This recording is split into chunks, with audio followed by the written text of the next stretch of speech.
নমস্কার বন্ধুরা, AJP creation with রান্নাঘরে আপনাদের সকলকে স্বাগত জানিয়ে শুরু করছি আরও একটি নতুন পর্ব। আজ আরও একটি মজাদার নতুন ইন্টারেস্টিং রেসিপি নিয়ে হাজির হয়েছি আপনাদের সামনে।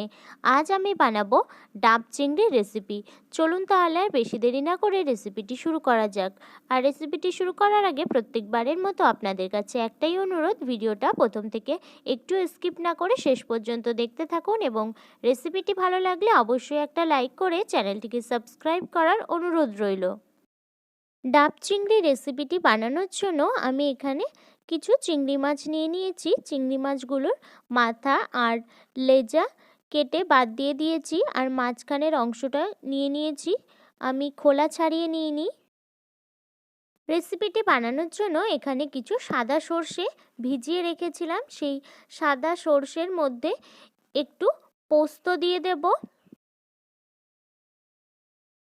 আর দিয়ে দেব 4টে কাঁচা লঙ্কা, দিয়ে দেব কিছু কালো সর্ষে,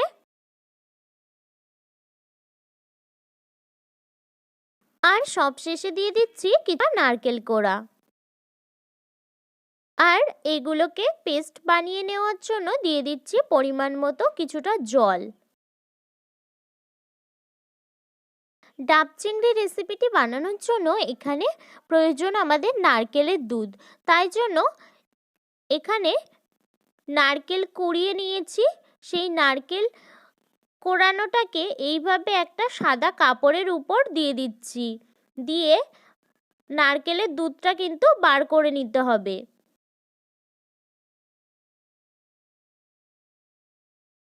এই পর্যায়ে নারকেলের দুধটা কিন্তু আমার বার করে নেওয়া হয়ে গেছে। আর এদিকে প্রথমেই যেহেতু চিংড়ি মাছগুলোকে কেটে ধুয়ে রেখেছি, তার জন্য এখানে দিয়ে দিচ্ছি স্বাদ অনুসারে নুন। নুন দিয়ে চিংড়ি মাছের সঙ্গে নুনটাকে ভালোভাবে মিশিয়ে নেব।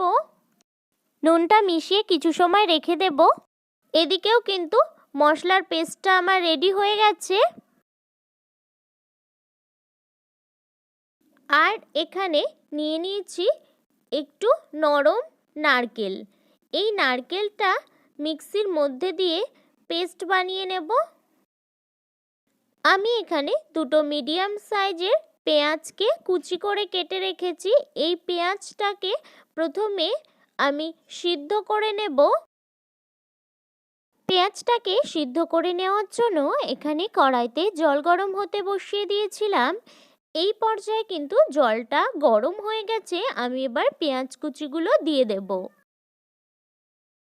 দেখুন বন্ধুরা, এই পর্যায়ে কিন্তু পেঁয়াজ কুচিটা আমার পুরোপুরি সিদ্ধ হয়ে গেছে। আমি এবার জল থেকে তুলে নেব। তারপর এই পেঁয়াজটাকে বেটে নেব। চিংড়ি মাছটাকে ভেজে নেওয়ার জন্য আমি এখানে কড়াইতে সর্ষের তেল গরম হতে বসিয়ে দিয়েছি। তেলটা আমার এই পর্যায়ে গরম হয়ে গেছে। আমি এবার নুন মাখিয়ে রাখা চিংড়ি মাছগুলো দিয়ে দেব। এই পর্যায়ে চিংড়ি মাছগুলো কিন্তু আমার ভেজে নেওয়া হয়ে গেছে। আমি এবার তেল ঝরিয়ে তুলে নেব। এবার এই চিংড়ি মাছ ভাজা তেলের মধ্যেই দিয়ে দেব কিছুটা নারকেল কোড়া, তারপর দিয়ে দেব সিদ্ধ করা পেঁয়াজ বাটা। পেঁয়াজ বাটাটা দেওয়ার পর ভালোভাবে তেলে একটু কিছু সময় ধরে নাড়াচাড়া করে নেব, 2 থেকে 3 মিনিটের মতো। তারপর দিয়ে দেব 1 চামচ রসুন বাটা, আর দিয়ে দেব 2 চামচ আদা বাটা।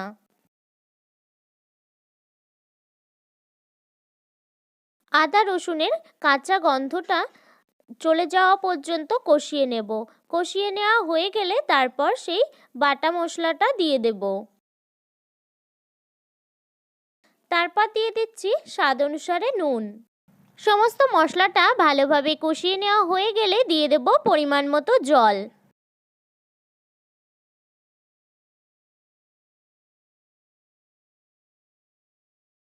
ফুটে উঠলে এই পর্যায়ে দিয়ে দেব নারকেলের দুধ। যখন গ্রেভিটা ঘন হয়ে আসবে তখন ভেজে রাখা চিংড়ি মাছগুলো দিয়ে দেব। চিংড়ি মাছগুলো দেওয়ার পর 1-2 মিনিটের মতো একটু নাড়াচাড়া করে নিয়ে নামিয়ে নেব।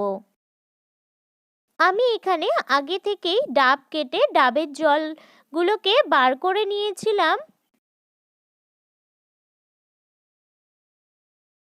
এবারেই ডাবের মধ্যে চিংড়ি মাছের গ্রেভিটা ভরে নেব।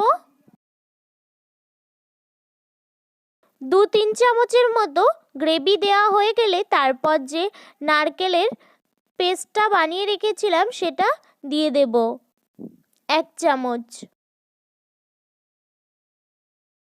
গ্রেভিটা কিন্তু আমার ভরে নেওয়া হয়ে গেছে। তারপর উপর থেকে আবারও একটু সেই নারকেলের পেস্টটা দিয়ে দেব। নারকেলের পেস্টটা দেওয়া হয়ে গেলে একটা চেরা কাঁচা লঙ্কা উপর থেকে দিয়ে দেব। সমস্ত কিছু দেওয়া হয়ে গেলে তারপর আটা দিয়ে মুখটা এইভাবে সিল করে দিতে হবে। ডাবের চারপাশটা এইভাবে আটা দিয়ে মুড়ে দিতে হবে আর মাঝখান থেকে ডাবের মুখটা আটকে দিতে হবে। আরও একটা ডাবের মধ্যে আমরা চিংড়ি মাছের গ্রেভিটাকে ভরে নেব। আগেও আমরা যেভাবে ডাবের মধ্যে গ্রেভিটাকে ভরে নিয়েছি সেইভাবে কিন্তু আবারও গ্রেভিটা ভরে নিয়ে মুখটা সিল করে দিতে হবে ওই আগের পদ্ধতিতেই।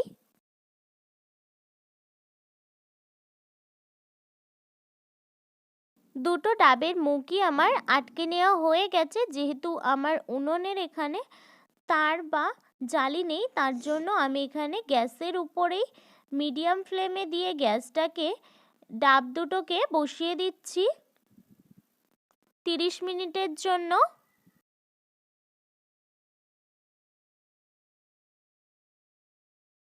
30 মিনিট পর ফিরে আসলাম। দেখুন বাইরে ডাবের কালারটা কিন্তু চেঞ্জ হয়ে গেছে আর নিচ থেকে কিছুটা পুড়েও গেছে। এই পর্যায়ে ডাব দুটোকে নামিয়ে নেব।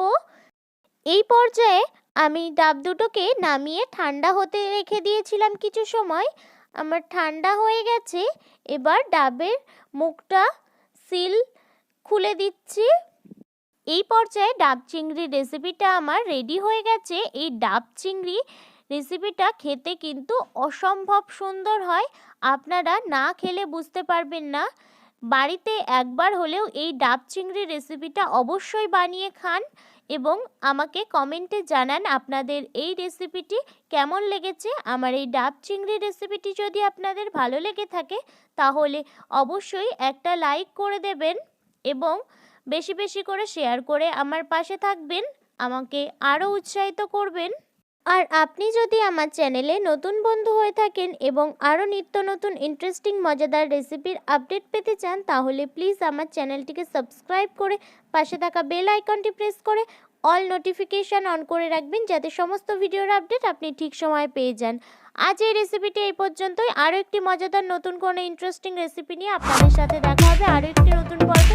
সবাই সুস্থ থাকবেন, ভালো থাকবেন এবং সাবধানে থাকবেন।